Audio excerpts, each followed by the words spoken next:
Assalamualaikum Pak Lutfi. Waalaikumsalam warahmatullah. Saat ini kita berada di Gapura Waringin Lawang ya. Iya. Salah satu pintu gerbang yang sifatnya bukan pintu gerbang menuju tempat suci, ya, tapi pintu gerbang menuju sebuah kawasan. Entah kawasan apa. Nah, ya, Waringin Lawang ini tetap seperti ini. Memang ada pernah dilakukan pengugaran. Jadi bagian yang hilang pada pucuknya kemudian dibangun lagi, tapi bentuknya mengikuti menganalogi pada bagian sebelahnya. Iya. Jadi itu secara arkeologi itu sah-sah saja selama bisa bertanggung jawab. Iya. Nah, yang menjadi pertanyaan pertama saya, ini sebenarnya pintu gerbang ini menuju ke mana, Pak? Bukan arahnya ya, tapi menuju ke tempat apa? Ya. Ya. Oke, itu dulu, Pak. Gapura Ringin Lawang yang terdapat di Dukuh Ringin Lawang, Desa Jatipacar, Kecamatan Trawulan. Gapura ini sebenarnya sudah dilaporkan sejak 1907 oleh Belanda ya? Oleh Dinas Purbakala Belanda, NJ Krom. Kemudian mendapatkan perhatian yang semakin serius. Akhirnya tadi Pak saya sudah katakan di tahun 1991 itu mulai dilaksanakan pemugaran. Iya. Dengan produk akhirnya adalah melengkapi puncak yang sisi utara. Iya. Ya. Nah, dengan posisi besarnya Gapura ini, ada beberapa hal yang memang perlu kita sampaikan kepada masyarakat. Yang pertama, secara arkeologis sebenarnya Gapura ini adalah Gapura yang masuk kategori nirtuntas. Oh, tim nirtuntas juga ya? Nirtuntas, saja belum selesai. Gejala belum selesainya itu diketahui dari beberapa bagian yang masih ada. Yang pertama adalah di Gapura ini disediakan panel-panel yang ada di bagian bawah dari Gapura ini. Namun sampai hari ini kita tetap tidak mendapatkan adanya pahatan atau apa ya, objek yang dipahatkan di bagian panel itu. Yang kedua, ada sejumlah batu andesit yang merupakan bagian dari Gapura ini yang dahulu terdapat di sekeliling Gapura ini dan juga disiapkan sebagai pintu masuk atau apa namanya pipi tangga, dan itu juga dalam posisi nirtuntas. Nah, persoalan bahwa ini belum saja dibangun itu bukan target kita, tapi yang jelas bahwa kita bisa menyampaikan pada masyarakat Gapura ini belum selesai pada waktu itu. Yang kedua, karena Gapura ini begitu besar, tentu ada sesuatu hal yang besar juga yang menjadi latar belakang mengapa dibangunnya Gapura sebesar ini. Melihat posisi geografisnya Pak Said, ini memang menjadikan pekerjaan rumah yang sulit untuk kita jawab sebenarnya. Yang bisa kita lihat secara geografis, ternyata Gapura Ringin Lawang ini berada di bagian tertimur, atau bahkan mungkin tepatnya timur laut ya, dari Trawulan sendiri. Nah, kurang lebih sekitar mungkin 2 kilometeran ya ke arah selatan atau tepatnya ke arah barat daya dari Gapura ini terdapat tinggalan situs makam Putri Campa. Oh, iya. Nah, tapi posisinya itu bukan di bagian baratnya, tapi di bagian apa namanya barat daya. Apa hubungannya Putri Campa dengan gerbang ini? Itu yang saya maksudkan karena semenjak kita memasuki areal Putri Campa yang sangat dekat dengan Minak Jinggo, kemudian Segaran dan tinggalan yang lain-lain. Nah, ini yang merupakan bahan untuk kita jadikan acuan. Apakah ini ada kaitannya dengan Gapura ini sendiri. Artinya kompleksitas tinggalan masa Majapahit begitu besar di wilayah bagian barat dari Gapura ini. Nah, dengan menggunakan kacamata kepadatan secara geografis itu, tafsiran pertama yang menunjuk pada bahwa Gapura ini dibangun untuk memasuki areal tinggalan dari Majapahit itu. Itu yang jelas secara arkeologis bisa didukung. Tapi memang ini juga perlu dibuktikan dengan data atau dengan riset yang lebih mendalam lagi. Gitu. Di samping itu, kalau ini dihubungkan dengan apa ya, ukurannya, Pak, ukurannya. Gapura ini besar sekali, Pak. Tingginya 15 meter lebih ini. 15,5 mungkin. Nah, tentu ini sesuatu yang memang bisa dikaitkan dengan besarnya areal atau besarnya kepentingan sehingga dibangun seperti ini. Apakah mungkin juga ini yang kedua tafsirannya adalah ini menjadi penanda untuk suatu kejayaan, gitu. Nah, ini sementara yang bisa disampaikan itu, Pak, terkait dengan apa sebenarnya fungsi dari Gapura ini, mengapa kok berada di sini posisinya. Yang penting dapat kita ketahui bahwa ini bukan suatu Gapura untuk memasuki ruang suci, tapi Gapura yang memasuki ruang yang sifatnya profan, ataukah mungkin menuju ke tempat suci tapi masih ada Gapura-Gapura yang lain di dalamnya. Nah, tapi kalau disebutkan tadi mengarah kepada makam Cempo apa gitu, mungkin memang mengarah ke sana, tapi masih ada pintu gerbang lagi. Bukan terkait dengan itu, tapi mungkin lebih cenderung terkait dengan keruangannya Majapahit. Bisa jadi. Ya, pada saat itu. Nah, tadi yang kembali kepada yang disebut Nirtuntas itu ya, apakah gerbang itu harus juga ada, Bu, pahatan reliefnya, ada kelengkapan tertentu seperti itu? Apakah ada pakemnya seperti itu, Pak?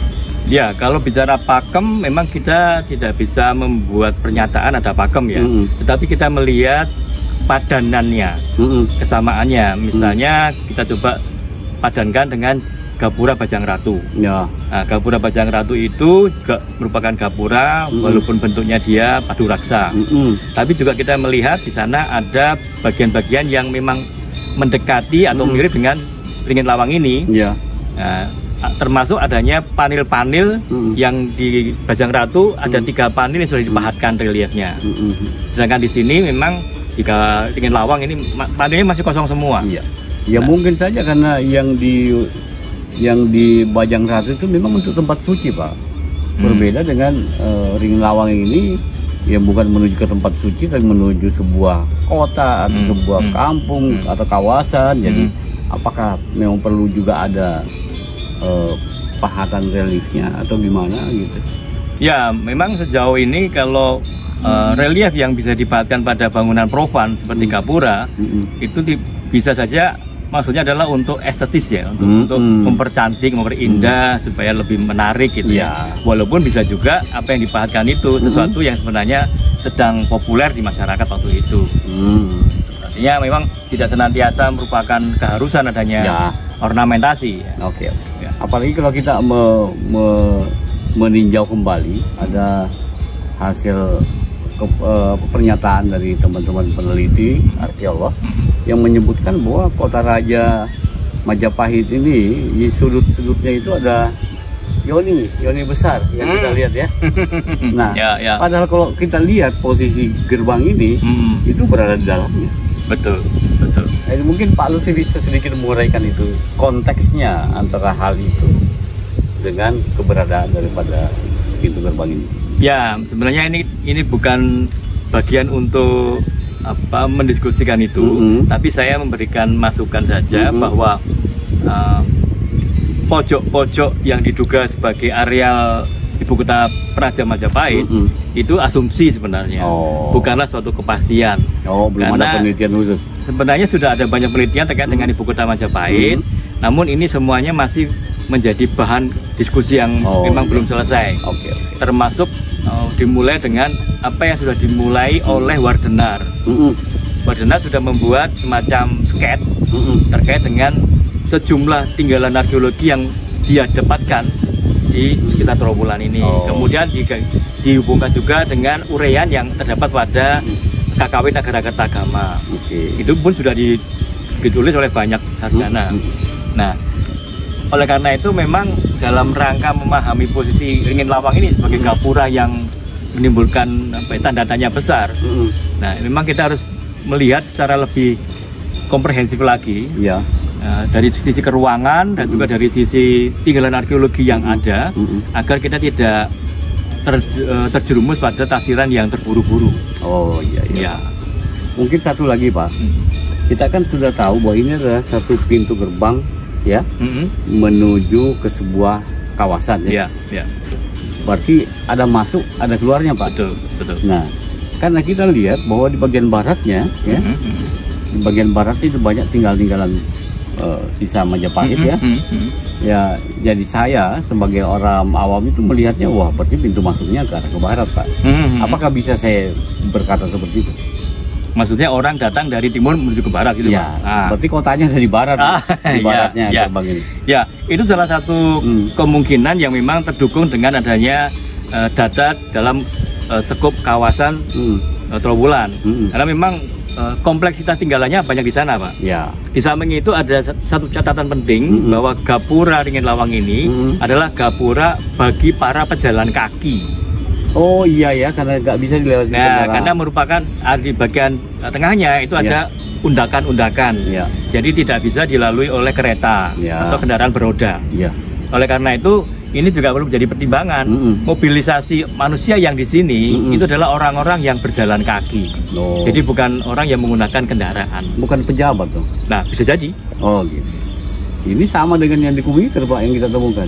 Jadi memiliki undakan juga. Iya.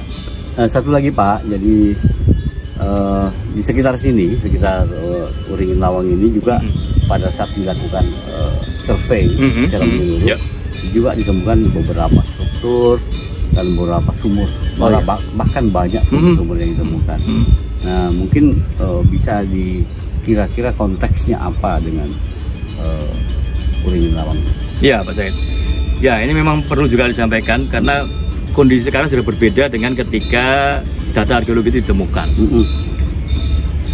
Tepat di sisi selatan dari gapura Ringin Lawang ini, agak menjorok ke barat, itu pernah dilaporkan terdapat 15 sumur kuno, Pak. Dari beberapa model, jadi ada model jobong yang menggunakan silinder kerak terakota, kemudian juga ada yang menggunakan dinding bata. Nah, banyaknya sumur-sumur itu antara lain juga terkait tidak hanya dalam persoalan kebutuhan air untuk pemukiman, tapi juga kebutuhan air untuk proses pembangunan gapura ini sendiri, Pak. Jadi harus dibuatkan sumur? Iya. Karena untuk membuat gapura yang sebesar ini, belum lagi dengan dindingnya yang ke utara dan selatan, itu kan ribuan bata yang digunakan. Sedangkan untuk merekatkan antar bata itu hanya membutuhkan air. Nah, dari mana air itu diperoleh kalau bukan dari sumur-sumur itu? Bukankah di sekitar Trowulan ini juga dikenal ada beberapa balong, Pak? Betul, tapi untuk konteks membangun di sini kan butuh sumber daya air yang terdekat, Pak. Jadi tidak perlu harus mengambil air dari jarak yang jauh, cukup dengan yang sini saja. Jadi memang masuk akal menurut saya, kebutuhan air itu besar sehingga juga perlu dibuatkan tidak hanya satu buah sumur, tapi beberapa sumur karena bisa dimanfaatkan dalam waktu yang sekaligus untuk volume yang besar. Gitu. Bukankah sumur-sumur itu bisa menjadi penanda juga bahwa di situ ada pemukiman halayak gitu loh. Jadi dia bukan berada di kawasan istana, tapi dia di luarnya, dia kaum atau apa di masyarakat yang ada di luar istana.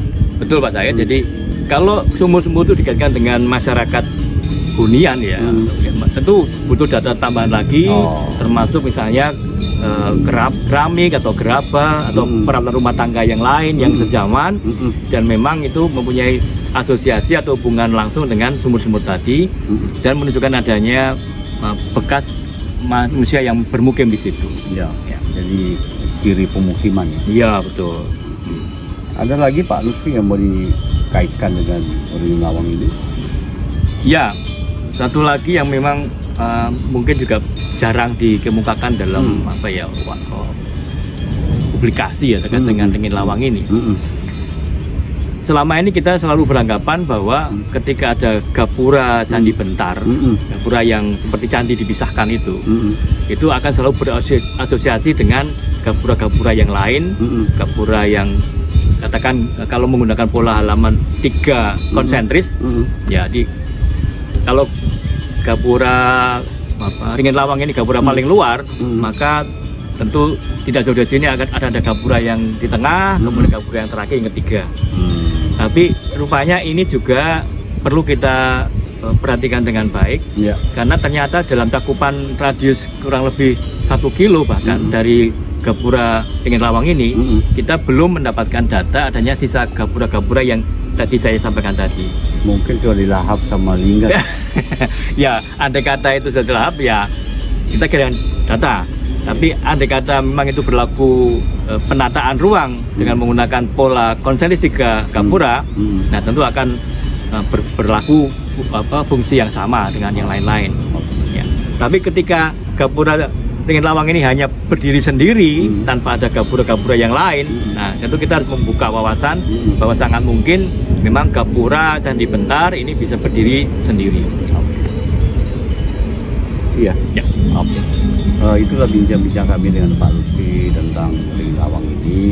Mudah-mudahan dapat bermanfaat untuk pemahaman kita kepada semua, sehingga informasi tentang Ringin Lawang ini bisa dipahami secara bersama oleh masyarakat. Demikianlah saya akhiri. Assalamualaikum warahmatullahi wabarakatuh. Waalaikumsalam warahmatullahi wabarakatuh.